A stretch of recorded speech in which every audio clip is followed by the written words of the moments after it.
Video record. Kita mulai 3, 2, 1.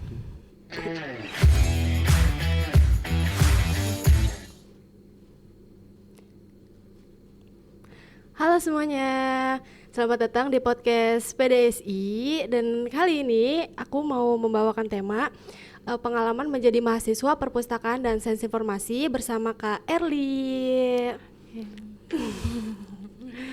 Halo, gimana Kak kabarnya sekarang? Alhamdulillah baik. Sebelumnya selamat nih buat Kak Erli atas gelar SSI-nya. Iya, Kemarin makasih Kak Erli banyak. habis apa?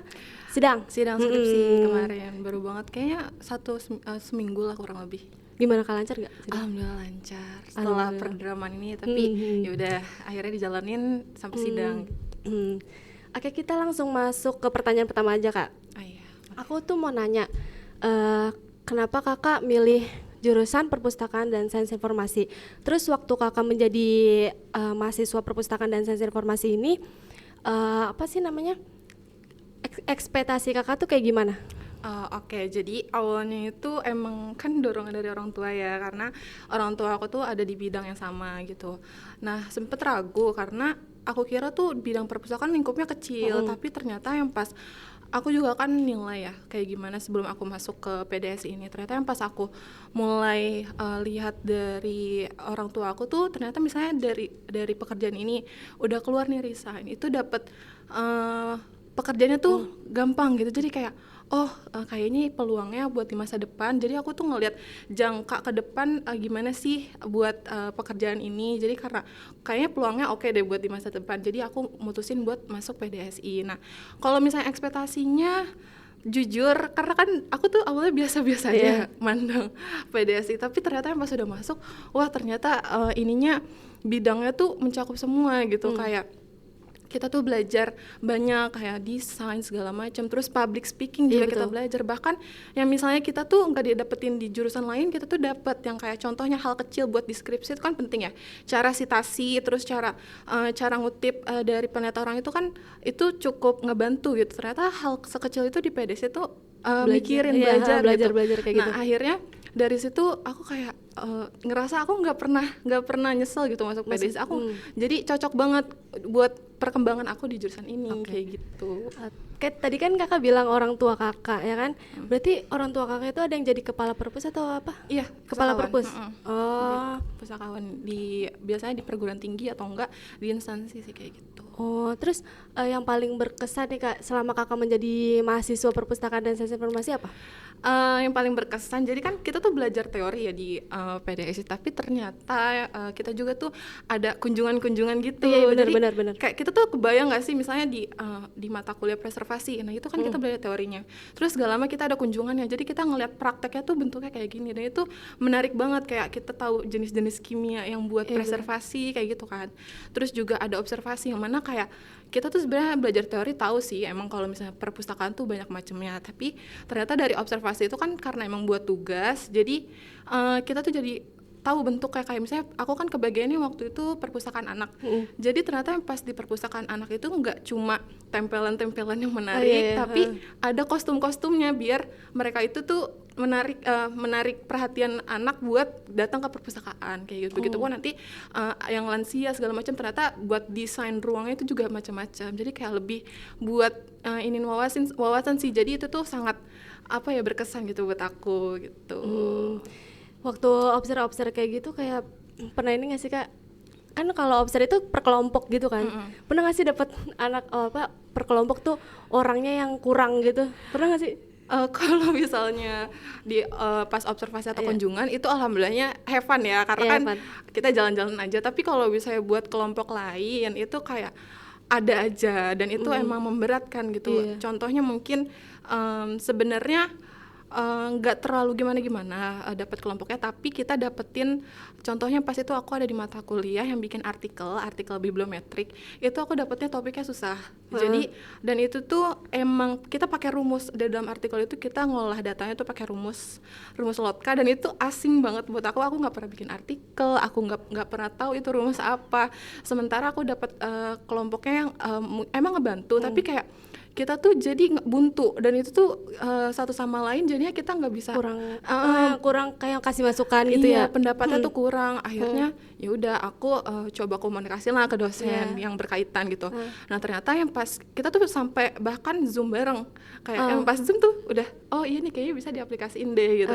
Tapi ternyata yang pas udah setelah Zoom itu pas kita kerja sendiri lah kok ngeblank lagi kayak gitu. Jadi itu struggle-nya kayak gitu sih. Paling di situ kalau misalnya kurang ininya lebih ke yang emang di dalam kelompok yang kita ngerjain sesuatu. Tapi kalau misalnya di observasi atau kunjungan itu alhamdulillahnya fun-fun aja karena kita lagi kegiatan di luar gitu. Terus ada nggak sih Kak masa-masa sulit selama jadi mahasiswa perpustakaan dan sains informasi? Masa sulitnya tadi salah satunya.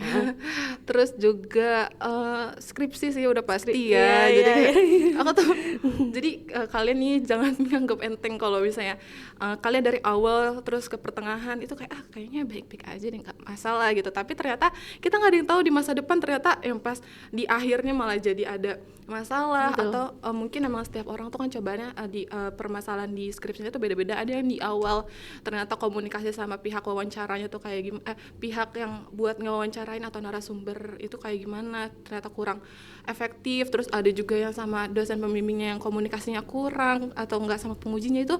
Jadi berbagai macam gitu. Jadi kayak kita nggak bisa ngebandingin satu sama lain gitu. Tapi emang kesulitannya di setiap pengerjaan atau kesulitan di skripsi itu beda-beda dan beragam gitu. Terus waktu ngerjain kayak skripsi gitu sering begadang gitu nggak sih? Wah bukan sering lagi, aku sampai nangis gitu. Terus juga aku 3 minggu itu sakit berturut-turut gak sembuh-sembuh. Jadi kayak aku sakit terus sembuh karena ngeliat laptop lagi karena radiasi radiasi itu jadi aku sakit lagi kayak gitu terus-terusan berturut-turut sampai itu tuh kan dari radiasi itu ke tenggorokan. Terus dari situ jadi setelah buka laptop itu aku harus pakai kacamata radiasi karena itu ngebantu kayak gitu sih. Jadi emang harus nyiapin mental fisik begadang udah pasti sih. Sampai aku tuh tidur kayaknya cuma 4 jam karena besokannya mungkin ada bimbingan kayak gitu. Terus kan kakak ini rumahnya di Bogor ya kan? Berarti pulang pergi tuh bimbingan kayak gitu bolak-balik? Iya, aku bolak-balik karena udah nggak ngekos. Karena kan kayak kalau misalnya di semester 8 ini aku udah cuma skripsian doang. Jadi ya udahlah bisa kalau misalnya pulang pergi kayak gitu. Terus sekarang dari awal kakak jadi mahasiswa di sini sampai sekarang tuh ada ini nggak sih ngerasa perubahan gitu? Perubahan? Ya, ada banget. Kalau misalnya aku nggak ada perubahan, aku nggak ada di sini. Iya benar juga, benar. Jadi awalnya tuh aku takut banget ngomong di depan orang, kayak komunikasi di depan orang. Aku tuh gemeter, aku tuh kedinginan, sampai kayak aku tuh kayak lemes, kayak pengen jatuhin badan. Itu terlalu lebay, tapi emang nggak apa-apa, semua orang kayak gitu. Itu yang aku rasain sih. Jadi awalnya aku emang nggak bisa komunikasi di depan orang, tapi setelah aku ikut organisasi itu tuh ternyata ngebantu soft skill aku buat ngutarain pendapat tuh lebih berani. Terus karena kan emang kalau misalnya organisasi kan kita komunikasi sama berbagai macam orang gitu. Jadi mau nggak mau ya kita itu juga mengasah public speaking kita. Dan dari organisasi itu tuh ternyata ngaruh loh kalau misalnya kita di perkuliahan. Jadi lebih buat mengutarain pendapat. Misalnya kita ada diskusi di kelas itu tuh aku berani buat ngutarain pendapat. Kayak misalnya kayak misalnya aku mau nyanggah atau kayak misalnya mau apa di forum diskusi itu. Karena udah terbiasa di organisasi kayak gitu kan. Betul. Iya, terus menurut kakak tuh penting gak sih ikut organisasi gitu, minimal 1 gak sih? Iya, ya kan, penting. Minimal 1 ya kan? Penting karena itu juga selain buat di CV itu juga mengembangkan soft skill kita. Terus kita tuh jadi lebih tahu cara kerja tim tuh kita kayak gimana. Terus cara menghargai orang itu kan basic-basic kayak gitu yang ternyata sering banyak orang sepelein tuh ternyata penting buat di masa perkembangan diri kita kayak gitu. Terus pencapaian kakak selama jadi mahasiswa itu apa? Pencapaian, jadi karena kan aku tuh struggle-nya tuh ngomong ya di depan orang. Jadi karena aku bisa nyoba dan mau nyoba, jadinya ternyata yang pas di perkuliahan, di mata kuliah itu tuh malah jadi aku yang terbaik di cara ngomongnya, kayak misalnya public speakingnya.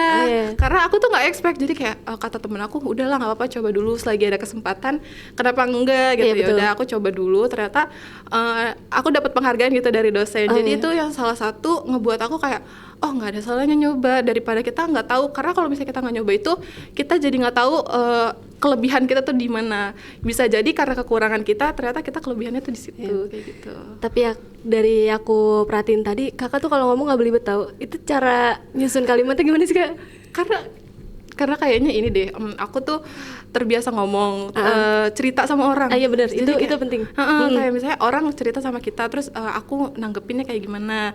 Terus juga aku tuh jadi suka banget cerita di depan kamera. jadi kayak iya aku tahu. Iya, jadi itu kayaknya bikin aku ini ngomong juga Iya, deh, iya, kayak bener. misalnya aku nge-vlog di mana aja itu pede aja gitu. Jadi kayak itu ngolah gitu juga. Ngevlog di mana aja kakak pede.